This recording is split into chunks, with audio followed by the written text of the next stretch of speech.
Hey everyone, this is me Sumi Jha and welcome back to my YouTube channel Y learning classes. Guys, आज की वीडियो में हम करने वाले हैं trends in the 20th century poetry. इससे पहले हमने काफ़ी सारी पोइट्रीज कर ली हैं, जैसे कि Elizabethan poetry, Victorian poetry, metaphysical poetry, confessional poetry और बहुत सारी पोइट्रीज हमने कर ली है। साथ में विक्टोरियन एजेस है ना, बहुत सारे एजेस भी कर लिए। अगर आपने वो वीडियो अभी तक नहीं देखी है तो वो वीडियो आप जाके देखें, डिस्क्रिप्शन बॉक्स में आपको लिंक मिल जाएगी। साथ में आप मेरे चैनल पर जाकर प्लेलिस्ट पे जाकर भी देख सकते हैं। English literature, history of English literature के नेम की प्लेलिस्ट बनी है, पोइट्री के नेम की प्लेलिस्ट बनी है। वहाँ पे आपको जो है वो सारी वीडियोस जो है वो सीरियल वाइज मिल जाएगी, तो आप उसको जो है वो देख सकते हैं, नोट बना सकते हैं। ठीक है, ये क्योंकि इस पैटर्न में मैंने बनाया है कि आपको जो है वो नोट्स भी मिल रहे हैं साथ साथ में। ठीक है, और पीडीएफ के लिए तो मैंने आपको बोला ही, अगर आपको पीडीएफ चाहिए तो आप मेरे व्हाट्सएप नंबर पे ज्वाइन हो सकते हैं, आप वहाँ से पीडीएफ भी पा सकते हैं। ठीक है, चलिए टाइम ना वेस्ट करते हुए वीडियो को शुरू करते हैं। As regards the poetry, this period may be said by way of preface। क्या बोला है, जहां तक काव्य का संबंध है, यानी कि जहां तक इस कविता का संबंध है, इस काल को प्रस्तावना के रूप में कहा जा सकता है। ठीक है, the splendid legacy of the past, past का मतलब क्या होता है, अतीत। They enriched the imagination of all, imagination का मतलब होता है कल्पना। Its significance made the clearer and waiting by increased facility in the book selling, book selling का मतलब होता है पुस्तक बिक्री, world and the greater attention given to critical and interpretative literature, यानी कि अतीत की शानदार विरासत ने सभी की कल्पना को समृद्ध किया। इसके महत्व ने पुस्तक बिक्री की दुनिया में बढ़ी हुई सुविधाएं और आलोचनात्मक और व्याख्यात्मक साहित्य पर अधिक ध्यान देकर स्पष्ट और भारित किया। ठीक है, the influence of Wordsworth, Wordsworth जो है, अब जितने भी मैं पोएट्स का नाम लेने वाली हूँ वो जो है वो 20th सेंचुरी के फेमस पोएट्स हैं। ठीक है, the influence of Wordsworth end of Tennyson especially may be traced in much contemporary verse. Mr. William and rhythmic charm of Tennyson have left their impression in different का मतलब होता है अलग, ways का मतलब होता है तरीका, upon Mr. Stephen Phillips and Mr. Alfred Noyes। यहाँ पे जितने भी मैं पोएट्स का नाम ले रही हूँ सारे जो है वो 20th सेंचुरी के पोएट्स हैं, क्योंकि आपसे पूछा कभी भी जा सकता है, क्योंकि आप इंग्लिश लिटरेचर के अगर बच्चे हैं, इंग्लिश लिटरेचर के अगर स्टूडेंट्स हैं और इंग्लिश लिटरेचर को पढ़ रहे हैं, तो आपको जो है वो पोएट्री में जिस पोएट्स का नाम लिया जा रहा है वो याद होना चाहिए, ताकि आपको कंफ्यूजन ना हो कि कौन सा पोएट जो है वो कौन सी सेंचुरी का है। ठीक है, तो अब यहाँ पे क्या बोला गया है कि वर्ड्सवर्थ और टेनिसन के प्रभाव को विशेष रूप से बहुत समकालीन पद में देखा जा सकता है। विलियम और टेनिसन के लयबद्ध आकर्षण ने स्टीफन फिलिप्स और अल्फ्रेड नॉइस पर अलग अलग तरीकों से अपनी छाप छोड़ी है। ठीक है, अब हम थोड़ा आगे चलते हैं। अब यहाँ पे देखेंगे, यहाँ पे लिखा है that we shall find the new spirit in letters asserting itself, मतलब बोला है कि हम पत्रों में नई आत्मा को स्वयं को अभिव्यक्त करते हुए पाएंगे। To find this we must turn to Kipling, इसे खोजने के लिए हमें किपलिंग की ओर मुड़ना होगा। टर्न का मतलब क्या होता है, मुड़ना। Henley had introduce a more realistic note in poetry, specially in the emphasis he led on Victorian life, but Rudyard Kipling is the first man who treated the raw material of modern existence in such a way as to appeal to the man in the street। क्या बोला है, इसे खोजने के लिए हमें Kipling की ओर मुड़ना होगा, ये तो मैंने बताया। हेनले ने कविता में अधिक यथार्थवादी नोट पेश किए हैं। विशेष रूप से इन्होंने विक्टोरियन जीवन पर जोर दिया था। जब इन्होंने अपनी पोएट्रीज लिखना शुरू की तो विक्टोरियन के लाइफ के ऊपर जो है इन्होंने काफी हद तक जो है वो लिखना शुरू किया।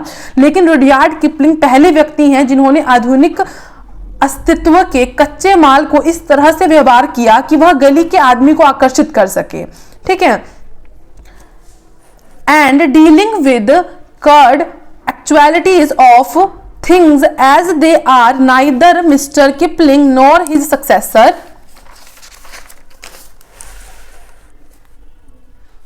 Mr. John Masefield has been at pains to eliminate the concomitant ugliness from their arts. Masefield is the less sparing here, and it is curious to note that while his best work shows a finer and superior imaginative beauty than that of Kipling। क्या बोला है यहाँ पे कि Masefield का जो लिखने का तरीका था और पोएट्री में अपनी चीजों को दर्शाने का तरीका था, कल्पना करने का तरीका था, वो ज्यादा खूबसूरत था किपलिंग के कंपैरिजन में। He is less concern than this contemporary to soften the brutal realities with which as a writer he concern. आगे बोला है वह इस समकालीन की तुलना में क्रूर वास्तविकताओं को नरम करने के लिए कम चिंतित हैं, जिसके साथ लेखक के रूप में वह चिंतित भी हैं। मतलब उनकी जो पोएट्री है वो एज कंपेयर टू मेसफील्ड से बहुत ज़्यादा, उनकी जो पोएट्री है एज कंपेयर टू मेसफील्ड से बहुत ज़्यादा अच्छी है, इसलिए वो थोड़े कम चिंतित है, लेकिन वो एज अ लेखक के तौर पर वो कहीं ना कहीं चिंतित भी हैं, यानी कि टेंशन में भी हैं। चलिए अब आगे के पैराग्राफ में बढ़ते हैं। आगे के पैराग्राफ में देखेंगे, I do not think this is due to the fact that he is more realistic in his method than the author of barrack room bells, for if you examine their work closely.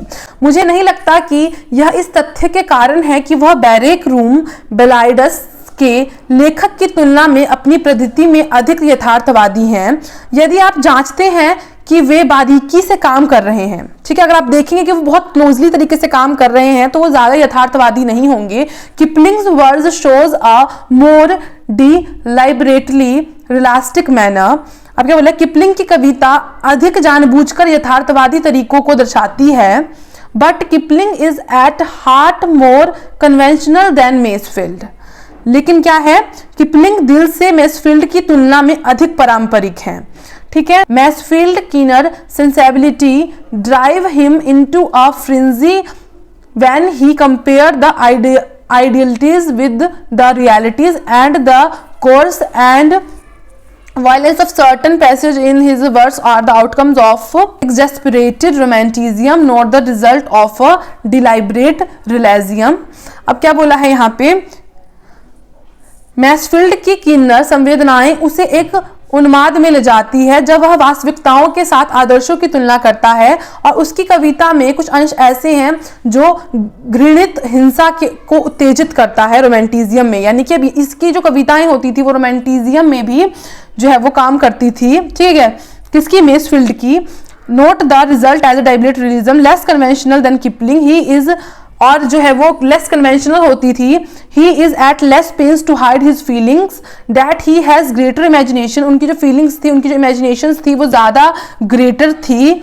ठीक है, I would not ever recalling such thing as Mandalay, but he has certainly a more sensitive one. उन्हें अपनी भावनाओं को छिपाने में कम परेशानी हुआ करती थी। अब उनका कहना था कि वो मेंडले जैसी कोई भी चीज़ों को कभी याद नहीं करेंगे, लेकिन उनका जो निश्चित रूप से उन्होंने जितनी भी पोएट्रीज लिखी थी वो काफ़ी संवेदनशील थी। ठीक है, अब अगले पैराग्राफ में चलेंगे। Another illustration of the new spirit in our poetry may be seen in the work of aesthetic writers. यहाँ पे जो है कुछ राइटर्स के नाम लिखे हैं, आपने इसको याद कर लेना है। उस टाइम के ये बहुत जो है वो फेमस राइटर थे, लाइक आर्थर साइमंस, ठीक है, अनरिट्स डोविसो, तो and such as John Davidson. ये सब जो थे उस टाइम के जो है वो राइटर्स पोएट्स जो आप कहें वो थे। ठीक है, आगे चलते हैं next and the last paragraph पे। अब है Symons grew lyrical over rough and rouge and the thing atmosphere of the music hall. Symons rouge और संगीत हॉल के घने वातावरण पर गीतात्मक हो गए। There are other things beside elemental realities that may claim to be treated of an art, said Dawson and Simons in effect। Dowson और साइमन ने प्रभाव में कहा कि तात्विक वास्तविकताओं के अलावा अन्य चीजें हैं जो एक कला के इलाज का दावा कर सकती हैं। ठीक है, the realities of life include very many faces of human experience. जो लाइफ के रियलिटीज हैं उसमें जो है ह्यूमन के बहुत सारे एक्सपीरियंसेस है, हर फेज में उनके डिफरेंट एक्सपीरियंसेस हैं। इवन एक्सोटिक हो सकते हैं, वो मॉर्बिड हो सकते हैं, मूड्स जो हैं वो डिफरेंट तरीके के हो सकते हैं। Artistic skill need not denied the author of London volunteers and Amoris Victima through Dawson is the finer artist in morbidizia, but the defect of Mr. Simon metrical art lies in the absence of many true gaiety। अब यहाँ पे क्या बोला है कि कलात्मक कौशल को London के लेखक, यहाँ पे लंदन की बात हुई है, लंदन का जो राइटर है और जो अमोरिस का जो विक्टिमा ने से इनकार करने की आवश्यकता बिल्कुल भी नहीं है। हालांकि डावसन मार्डिजिया जो भी हैं वो बेहतर कलाकार हैं अपने आप में ही, लेकिन मिस्टर साइमंस मेट्रिकल कला का दोष कई सच्चे उल्लास के अभाव में है। ठीक है, उनका प्रेम पूर्वक छंद प्रतिकार करता है, इसलिए नहीं कि वह ठंडा है, ना कि गर्म खून वाली कामयुक्ता, क्योंकि वह वास्तविक बोहेमियन का बहुत कम है।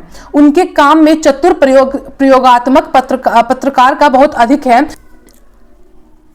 His amority verse repel not because it is cold, not a hot-blooded sensuality, because there is too little of the genuine bohemian, too much of the clever experimental journalist in his work। उनके जो काम में है वो काफ़ी clever experimental journalist work करते थे।